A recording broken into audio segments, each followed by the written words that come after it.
प्रधानमंत्री नरेंद्र मोदी ने स्वतंत्रता दिवस के मौके पर जिस तरह से लाल किले की प्राचीर से आरएसएस की तारीफ की है, तारीफों के पुल बांधे हैं, इसके 100 सालों के संघर्ष की विजय गाथा को शब्दों में बयां करने की कोशिश की है, उससे विपक्षी दलों को मिर्ची लगना स्वाभाविक है। जो दल अभी तक राष्ट्रीय स्वयंसेवक संघ की विचारधारा के खिलाफ राजनीतिक रोटियां सेकते रहे हैं, उन्हें इसकी तारीफ और वो भी लाल किले से कैसे बर्दाश्त होगी। लेकिन बीजेपी तो आरएसएस की विचारधारा से ही पैदा हुई पार्टी है।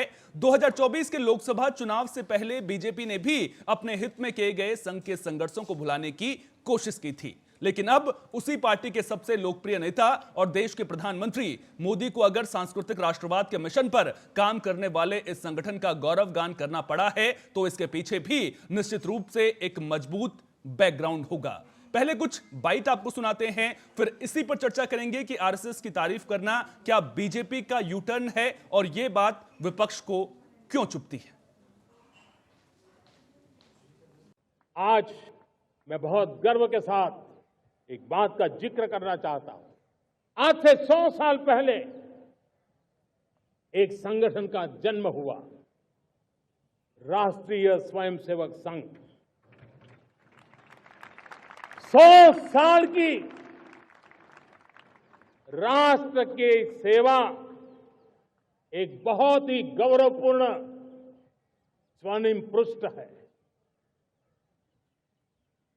व्यक्ति निर्माण से राष्ट्र निर्माण के संकल्प को लेकर के 100 साल तक मां भारती का कल्याण का लक्ष्य लेकर के लक्षावधि स्वयंसेवकों ने मातृभूमि के कल्याण के लिए अपना जीवन समर्पित किया है। सेवा, समर्पण, संगठन और अप्रतिम अनुशासन, ये जिसकी पहचान रही है, ऐसा राष्ट्रीय स्वयंसेवक संघ दुनिया का ये सबसे बड़ा एनजीओ है। एक प्रकार से 100 साल का उसका समर्पण का इतिहास है।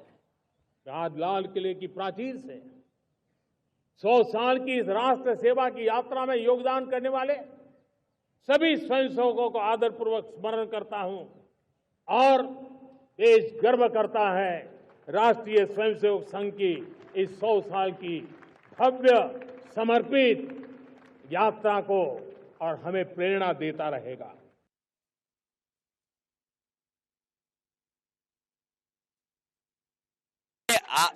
जब भारतीय जनता पार्टी के प्रधानमंत्री जी हैं और भारतीय जनता पार्टी का जब पहला अधिवेशन हुआ था, भारतीय जनता पार्टी ने तय किया था कि सेकुलर एंड सोशलिस्ट रास्ता अपनाएंगे, लेकिन संघ का और उनके परिवार के लोगों का जो संघ परिवार है उसका रास्ता सेकुलर और सोशलिस्ट नहीं है।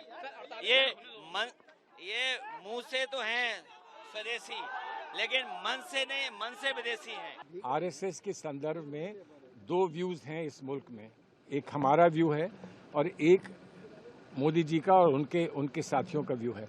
हमारा व्यू और उनके व्यू में बहुत बड़ा अंतर है और ये एक बहुत बड़ा विषय है हमारे देश के डिस्कोर्स में, हमारे देश के संवाद में। ये एक बहुत बड़ा विषय है।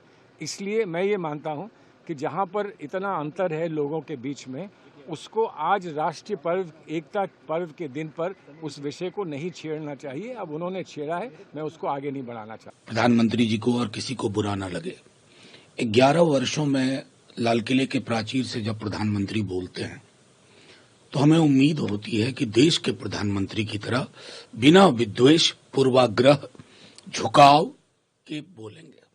लेकिन प्रधानमंत्री जी हर बार डिसअपॉइंट करते हैं। इतिहास को तोड़ मरोड़ के पेश करना, डॉग विस्लिंग करना, ये मतलब उनकी पर्सोना का हिस्सा हो गया है। आजादी का दिन है, आरएसएस की भूमिका पर चर्चा होती तो हमें बेहद खुशी होती। एक सांस्कृतिक संगठन है, लेकिन आजादी में उसकी भूमिका का मूल्यांकन देश के प्रधानमंत्री को करना चाहिए ना। बस आज के उनके भाषण से मुझे लगा कि वो डॉग विस्लिंग से, पार्टीजन पॉलिटिक्स से कभी ऊपर नहीं बढ़ पाते हैं। 52 साल तो इन्होंने तिरंगा नहीं फहराया, 52 साल तो तिरंगा ही नहीं फहराया। जंग आजादी के अंदर कोई योगदान नहीं रहा। भारत छोड़ो आंदोलन में इनका योगदान क्या था? इन्होंने विरोध किया था। आजाद हिंद फौज जब लड़ रही थी तो आज़ाद हिंद फौज से साथ लड़ने के लिए ब्रिटिश फौज के अंदर भर्ती के लिए आह्वान कर रहे थे। तो जंग आज़ादी में तो आपका योगदान नहीं रहा, और जब हिंदुस्तान आज़ाद नहीं हुआ था तो हिंदू और मुस्लिम लीग के साथ इस विचारधारा के लोग मिल करके फ्रंटियर के अंदर, सिंध के अंदर और बंगाल में सरकार चला रहे थे। तो आज ये बात कहना बेईमानी होगी। आज के परिप्रेक्ष्य में कोई बात कहे तो समझ में आता है, लेकिन उन 52 साल का हिसाब भी देना कि 52 साल आपने झंडा ही नहीं फहराया, आपने तिरंगे को नहीं माना, आप संविधान को नहीं मानते थे, आप संविधान को विदेशी बताना शुरू कर दिया था। ये सब तथ्यात्मक बातें हैं जो मैं बोल रहा हूँ।